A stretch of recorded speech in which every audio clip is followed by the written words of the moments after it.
So here's the deal. I picked out 3 movies from the massive assortment of flicks that our boy Brad has sent our way.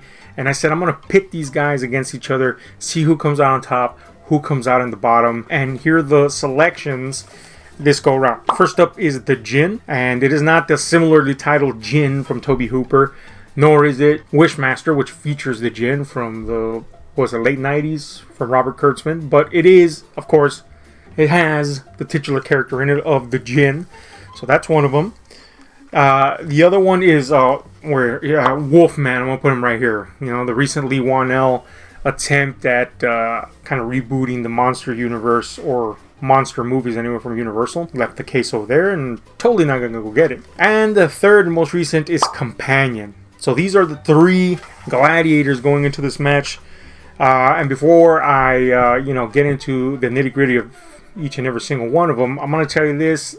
Thankfully, there are no stinkers this go around. You know, I have a feeling if I had picked a Stallone movie in there, maybe a Marky Mark in there, that we would have had a little stinker in there. But all 3 are pretty good to great, depending which one, and you'll see which one. But let's get into it, man. First, let's start with the Djinn. Okay, this is a bottle movie. You know, it's like basically restricted to one location the whole time. And the concept of the Djinn, as horror movies usually tackle, is kept intact. Kind of a monkey's paw type of situation, you know, where no matter what you wish for, it's always twisted to the benefit of the entity in question, that being the Djinn, of course. The way this movie approaches the subject is what's interesting, because it's more in tune with the way, like, the Conjuring movies play with entities and how they interact with humans. But it also has some interesting conceit. For example, our main character is disabled. You know, he can't speak. He's mute. So that adds another layer of intrigue to the ongoings, because there's a restriction to the way he interacts not only with people but with what's going on. And it kind of contributes a lot to the atmosphere of the movie, which it does have plenty of, which is a good thing. And the actor is, I mean, I can't really say if he's a great actor in terms of delivering dialogue, because he doesn't until, you know, certain particular moments in the movie. But he's good at emoting anyway, and carrying along this sense of foreboding in the movie. Another interesting part about the Djinn is that it's set in the 80s. Now, I will say this. It doesn't seem to serve any purpose that it's set in the 80s, and there's nothing dramatically, overtly visual in the movie that makes you go, that's the 80s. But then again, we're also thinking, when we look at movies from the 80s, you know, that look of the 80s is also very synthetic, and of course, kind of like concentrated. Let's put all these things that define the 80s into one movie. This is just kind of like, you know, very pedestrian location, so there's no need for freaking burning trash barrels like you would see in tons of 80s movies for some damn reason, you know. But it is set in the 80s, and it doesn't really seem to serve any purpose towards the film, other than maybe giving an excuse for the great soundtrack, which is very synth inspired. So that's cool. But again, I beg the question, why? You could have had a synth soundtrack without it being in the 80s. You know, again, because it really doesn't add anything to it. The rules of the universe are established, but not very clearly, you know, so that's kind of a little bit of an issue. There's also some visual elements. For example, the book of magic that this kid encounters in this new place that him and his father are living in, which is how he conjures up the Djinn. It's kind of hokey, man. You know, even if it wasn't if the movie wasn't serious and it was a, you know, kind of a campy movie, it would be hokey. A book of shadows, very clearly printed, and it's got a pentagram on the cover, and it's like, you know, there's a little goofiness to that. That being said, this kid is basically trapped overnight with this Djinn, and he has a desire to fix things in his life that have been triggered by the guilt he carries by his mother's death, which she committed suicide. So this spurs him to try to get these things done via this titular character. And throughout the night, basically, he has to survive the Djinn, which according to the rules of this universe, he can only possess basically human appearance, and he has the weakness of a human whilst he is in possession of them. So the kid has to basically go through these trials, basically. I said basically 1,000 times. But anyway, again, it's kind of like, a shaky communication of these rules. Like, apparently, if you harm one of the appearances that the Djinn takes on, that harm carries on to the next one. I guess, because the next, after, the first way it appears is disposed of, the next person has basically the afflictions of that one. So that's not really made clear, but that's what you assume from what's going on. So I feel like the movie could have communicated some of its things a little better than it does. But overall, it does create a form of atmosphere, a little bit of tension. I'm going to say this. This is not for low attention span people, because they're going to hate it. And I was going through the IMDb reviews, and granted, those can be a wash all the time, but it seems a lot of people, quote, think this is the most boring movie I've ever seen. And it's like, I mean, come on, guy. If this is the most boring movie you've ever seen, then you live a freaking cushy life. So yeah, I guess if you have the attention span of a gnat, maybe don't watch it. But pretty decent flick. I would say that I would give it like a 4.5. That sounds bad out of 10, mind you, not out of 5. Because that would be great.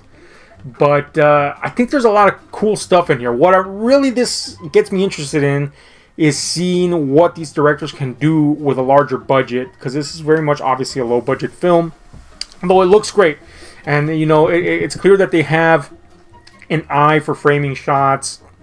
They knew how to use the restrictions they have in front of them. It's just there's a lot of parts in the film that kind of make you go, how does that total out in the end? That being said, the Djinn was actually quite enjoyable, and I don't regret watching it at all. But I'm going to tell you right now, that one comes out at the ass end. It's easily the weakest of the 3 films. So let's save the best for last and tell you what the middle film is, and that's going to be pow, pow, wherever it is. Wolfman from Lee Whannell. Now, I was really looking forward to Wolfman because I'm a big fan of Whannell's work. I think he's a really cool writer, not a very good actor, but thankfully he doesn't do that too often. But yeah, I was looking forward to it a lot because he did such a spectacular job with kind of rebooting the idea of the Invisible Man, which in Invisible Man, he kept a lot of these concepts that were integral to the story of the Invisible Man, but he did really give it like a completely fresh packaging that made everything feel new and feel exciting, and it just worked kind of like on every level that I can think of. It was a really good movie. So here they're handing him something like the Wolfman that's a little bit more difficult because we're tackling a more kind of a traditional folkloric concept rather than something that's sci-fi horror.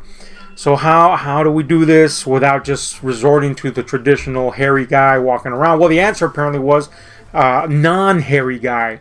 Here's the big mistake with the Wolfman. And I've said this in another, a video, several actually. For some reason, they decided the first salvo of a promo they decided to put out there was to show, I think it was like the Universal, Halloween Horror Nights, I think it was. They decided to show the guy that was, like a man in, lesser makeup as the reveal for like the Wolfman. And it just didn't look good. You know what I'm saying? So out the gate, you killed a lot of people's potential excitement for it. Now, I'm not one to be dissuaded by that. I'm going to judge the movie as it is. And I'm going to tell you right now that, they did such an injustice to this movie by putting that out there. Because it really did take out like 80% of its audience. People were like just going to be like, no, I don't want that. Now, that being said, is this a perfect movie? Unfortunately, it is not. This is definitely one of the lesser Lee Whannell written flicks. But is it a bad movie? Thankfully not. It's it's a movie that you kind of hurt internally when you see it misstep. Now, here's what I'll tell you. I like the repackaged concept of the Wolfman, treating this thing as a rabies-like virus that's been largely contained to a region of the States because that region has been largely isolated, and in the past the native tribes had kind of left that area alone because they perceive this thing as some sort of mystical curse. That's cool, man. That's a cool idea, and it gives you leeway to play with how this Wolfman actually looks, because it's not a wolf-related thing. Or if it is, that has long been buried in the past and we don't really know from whence this virus came. I like that. There's body horror elements in this that largely work. And there's also a lot of good character groundwork in the movie that I feel that the movie kind of drops sometimes. Like, there's a relationship between our main character and his daughter that seems so integral at first, and then there's a period where they just kind of drop it. And mind you, it's in the background. It's still there. They don't entirely drop it, but it's noticeable, because it was so integral at the beginning, and it becomes integral again. But there's that noticeable drop there. We can get over that. What I can't get over about this movie is how it builds up tension so well after we have our main characters relocate to this area where we know this threat is looming. Once we get there, it builds up tension, and then they'll just drop it, man. And then they'll build it up again, and you're like, okay, and then they'll just drop it again, and it kind of goes into that loop a lot, and every time you're just kind of like, man, no, why'd you drop the tension so much, Thankfully, the movie does kind of coalesce a lot better towards the end, and although it feels like it's treading some familiar territory a la The Fly by the end, you've cared enough about these characters to give a damn. And there's certainly a lot of cool sequences in this movie, not only in terms of the horror, it does kind of pay off in a very cool way. Again, kind of a predictable way, but in a cool way. And but also in terms of the directorial eye, there's some stuff in there that makes you go, I wish this would have, played through a lot stronger so that I could really appreciate some of these shot choices. There's some really nice shots in this, and they also have this thing where they're communicating how our protagonist is changing and how he's kind of losing grip of his humanity. The way they show this is by switching between the point of view of this protagonist and his family, and how he perceives them becomes increasingly more alien and thus frustrating and enraging to him. So again, this lends to that idea of that rabies-like, rage building up inside of him. But they also nicely couple it with this, with his character, as he has a lot of issues that are the result of the way he was raised. And that's what I mean by when I said that these characters are very nicely built out as a foundation for this movie. Basically our main character is a product of his or really not nurturing, but his environment, where we have his father having grown up as being kind of an oppressively smothering, loving type that also expressed that in a way that was very strict and stern. So as a result, the movie has kind of this theme of like, are we doomed to repeat the mistakes of our fathers, of our mothers, etc.? It has this theme that carries our character into this kind of tightrope that he's walking, because he as much as he loves his family, he's also always kind of aware that he might just lapse into the territory that his father went into and become too much of a controlling figure, or too much of an aggressive figure. So he's battling with himself before we even get to the Wolfman, quote-unquote, elements in the movie. So that's a really nice theme, but again, I feel that it's not super strongly in the movie, despite how obviously it's out there as a thematic. But again, once we get to that part where the movie becomes much more of a suspenseful horror flick gearing towards set pieces, we get that weird up and down where it doesn't know whether it wants to be that or it wants to loop back into communicating this struggle with this man. It struggles with that. Ironically, the movie struggles with what it's going to be. Am I going to be this or am I going to be that? Am I both? Kind of an ironic thing there. But anyway, all that said, I think there's enough good in this movie to be like, yeah, I really enjoyed that. I want to see it again. I want to see how a second viewing makes me react to it. Will it improve? Will I see more of the mistakes? I don't know. But as it is, first viewing, I enjoyed it quite a bit, man. I think there's a lot of cool stuff in there. But again, one of Wonnell's weaker films, and thankfully he hasn't made a horrible one yet, so that's a good thing. I would give it out of 10, maybe like a 6, you know, maybe like a 6.5 on a really good day. But I think maybe there's room for improvement if on a second viewing, but maybe not, man. But overall, an enjoyable little flick. I dig it. I would check it out again, that's for sure. Now let's get to what now is obviously the winner of this boy, and that is Companion. Man, I'm gonna tell you right now, 10 for me. This is a fucking flick, man.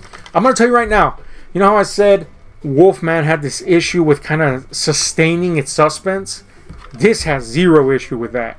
This thing has twists and turns coming out of every corner. You know, the weird thing about this is that I went into this thinking like, man, the trailer to this, which if you haven't seen the trailer, just don't see the trailer, okay?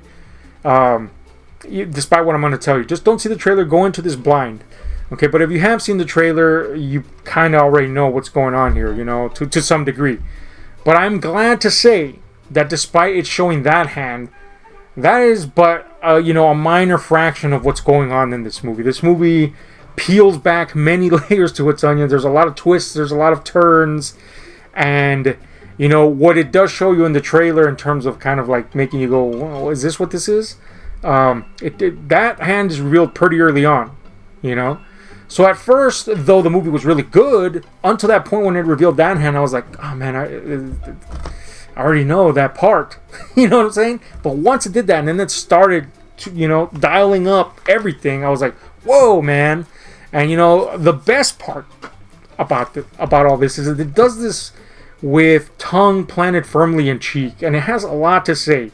And it's very difficult to have a movie that has a lot to say, that is satirical in nature, to still maintain elements of its genres on par with that. You sometimes always go one way or the other. Either you're more this and that, but this one just balances everything so nicely, man. This is horror. This is sci-fi. This is satire. You know, and it's a whole lot of other things. You know, it's fantastic. This is a tech horror, and tech horror itself is kind of hard to pull off. Although the subgenre has been getting better, you know, especially after like Black Mirror and stuff like that. But this is damned good. Oh, it's so good, man. You know, if you enjoyed Megan, imagine art house Megan. You know, only, you know, obviously much more clever, much more smart, much more incisive. If you didn't enjoy Megan, don't worry. This you'll enjoy, you know. And if you don't, I have to punch you in the freaking grill. Sophie Thatcher is our star here, and she is perfection, man. She's great. You know, and again, this movie draws up a lot of, you know, I guess parallels to the, you know, themes that have been going back to like Frankenstein and stuff. You know, the science gone awry, the ethics of certain scientific advancements. It brings up questions about the sentience of AI, about where that line is drawn, and of course, it brings up a lot of dark questions about our nature as human beings and how we truly are behind the mask that we might put up, and most of us do to some degree or another, right? Companion is freaking amazing, man. I love it, man. I love it.